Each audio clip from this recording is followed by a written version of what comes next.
নমস্কার বন্ধুরা, আশা করি তোমরা সবাই ভীষণ ভালো আছো। বাংলা লার্নিং সহজে চ্যানেলে তোমাদের সকলকে জানাই আন্তরিক স্বাগত। আমি প্রিয়া, আর আজকে আমরা আলোচনা করব অলংকারের 18 নম্বর পর্বটি।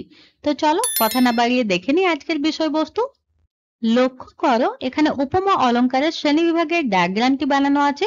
উপমা অলংকারকে 4টি শ্রেণীতে বা বিভাগে ভাগ করা যায়। কয়ে পূর্ণপমা, ক্ষয়ে লুপ্তপমা, গয়ে মালোপমা এবং ঘয়ে স্বর্ণপমা। এই 4টি বিভাগের প্রথম দুটি বিভাগ এর আগের দুটি পর্বে আমরা আলোচনা করে এসেছি। এই পর্বে আমরা এর তৃতীয় বিভাগ অর্থাৎ গয়ে মালোপমা এটি আলোচনা করব। তো চলো আলোচনা শুরু করা যাক। আজকের আমাদের মূল আলোচ্য বিষয় হলো উপমা অলংকারের তৃতীয় বিভাগ গয়ে মালোপমা। তো প্রথমে আমরা দেখে নেব মালোপমা কাকে বলে বা মালোপমা সংজ্ঞা। যে উপমা অলংকারে একটি উপমেয়ের সঙ্গে একাধিক উপমানের তুলনা করা হয়, এক কথায় একটি উপমেয়ের একাধিক উপমান থাকে, তাকে মালোপমা অলংকার বলে।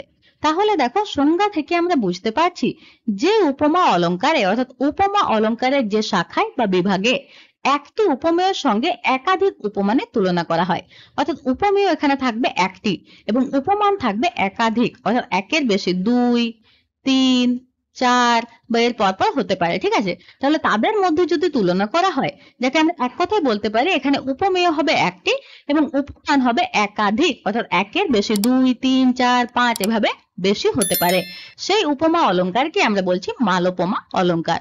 তো আশা করি তোমরা বুঝতে পেরেছো।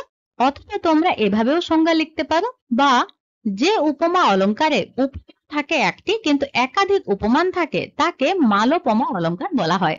তাহলে দেখো, এই সংজ্ঞাটি থেকে আমরা বুঝতে পারছি যে উপমা অলংকারে অর্থাৎ উপমা অলংকারের যে শাখায় বা বিভাগে উপমেয় থাকে একটি, অর্থাৎ এখানে উপমেয় একটি থাকবে কিন্তু একাধিক উপমান থাকবে, সেরকম উপমা অলংকারকে আমরা বলছি মালোপমা অলংকার। তো আশা করি তোমরা বুঝতে পেরেছো সংজ্ঞাটি। তো চলো এরপর আমরা পরের স্লাইডে চলে যাই। এখানে দেখো, মালোপমা অলংকারের বেশ কিছু উদাহরণ আমি আলোচনা করেছি, যাতে তোমাদের মালোপমা অলংকারটি বুঝতে কোনো রকমের অসুবিধে না হয়। এর 1 নম্বর উদাহরণে আমি লিখেছি, তোমার সে চুল জোড়ানো সুতোর মতো নিশীথের মেঘের মতন। এই কবিতার লাইনটি বুদ্ধদেব বসুর লেখা। এখানে তাহলে উপমেয় কি? এখানে উপমেয় হচ্ছে চুল। উপমান এখানে কি কি আছে? জোড়ানো সুতো এবং নিশীথের মেঘ। এবং সাদৃশ্যবাচক শব্দও দেখো এখানে দুটি আছে, একটি মতো এবং একটি মতন। কারণ এখানে দেখো লেখা আছে তোমার সে চুল জোড়ানো সুতোর মতো নিশীথের মেঘের মতন। তাহলে এখানে মতা এবং মতন এই দুটি সাদৃশ্যবাচক শব্দ। এরপর দেখো নিচে আমি অ্যারো দিয়ে লিখেছি, এখানে একটি উপমেয়ের একাধিক উপমান থাকায় এটি মালোপমা অলংকারের উদাহরণ। তো আশা করি তোমরা বুঝতে পেরেছো। তো চলো এরপর আমরা পরের স্লাইডে চলে যাই। এখানে দেখো, মালোপমা অলংকারের দ্বিতীয় উদাহরণে আমি লিখেছি, সুখ অতি সহজ সরল কাননের প্রস্ফুট ফুলের মতো শিশু আননের হাসির মতন। এই কবিতার লাইনটি কবিগুরু রবীন্দ্রনাথ ঠাকুরের লেখা। তাহলে দেখো, এখানে উপমেয় কি? উপমেয় সুখ, কারণ এখানে বলা হচ্ছে সুখ অতি সহজ সরল কাননে প্রস্ফুট ফুলের মতো শিশু আননের হাসির মতন। তাহলে এখানে দেখো উপমান দুটি আছে, কাননের প্রস্ফুট ফুল এবং শিশু আননের হাসি। তাই এখানে সাদৃশ্যবাচক শব্দ দুটি ব্যবহৃত হয়েছে, একটি মত এবং একটি মতন। তাহলে দেখো, এখানে উপমেয় একটি আছে কিন্তু উপমান আছে দুটি, অর্থাৎ একাধিক আমরা বলতে পারি। তাই এখানে আমি অ্যারো দিয়ে লিখেছি, এখানে একটি উপমেয়ের একাধিক উপমান থাকায় এটি মালোপমা অলংকারের উদাহরণ। তো আশা করি তোমরা বুঝতে পেরেছো। তো চলো এরপর আমরা পরের স্লাইডে চলে যাই। তো এবার চলে এসো মালোপমা অলংকারের 3 নম্বর বা তৃতীয় উদাহরণে। এখানে আমি লিখেছি, মেহাগনির মঞ্চ জুড়ি 5000 গ্রন্থ, সোনার জলে দাগ পড়ে না খোলে না কেউ পাতা, অসাধিত মধু যেমন যুথি অনাঘ্রাতা। এই কবিতার লাইনটিও কবিগুরু রবীন্দ্রনাথ ঠাকুরের লেখা। এরপর চলে এসো বাঁ দিকে নিচে, এখানে দেখো আমি উপমেয় লিখেছি। উপমেয় এখানে কি? 5000 গ্রন্থ। এখানে দেখো প্রথমেই আছে 5000 গ্রন্থ, বা তোমরা গ্রন্থ লিখতে পারো।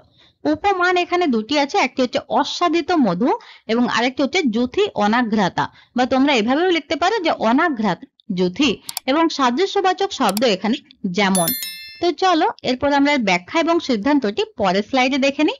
এখানে দেখো, আগের উদাহরণটির ব্যাখ্যাটি আমি লিখেছি, আলোচ্য কাব্যাংশে উপমেয় 5000 গ্রন্থ আর উপমান অসাধিত মধু ও অনাঘ্রাতা যুথি বিজাতীয় বস্তু।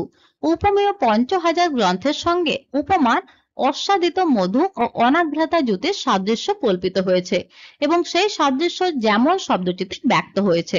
এরপর চলে এসো সিদ্ধান্ত অংশে। এখানে আমি লিখেছি একটি উপমেয় পঞ্চহাজার গ্রন্থের সঙ্গে একাধিক উপমান অস্বাদিত মধু ও অনাঘ্রাতা জুতির সাদৃশ্য কল্পিত হয়, এটি মালোপমা অলঙ্কারের উদাহরণ। তো আশা করি তোমরা বুঝতে পেরেছো মালোপমা অলঙ্কারের সমস্তটি।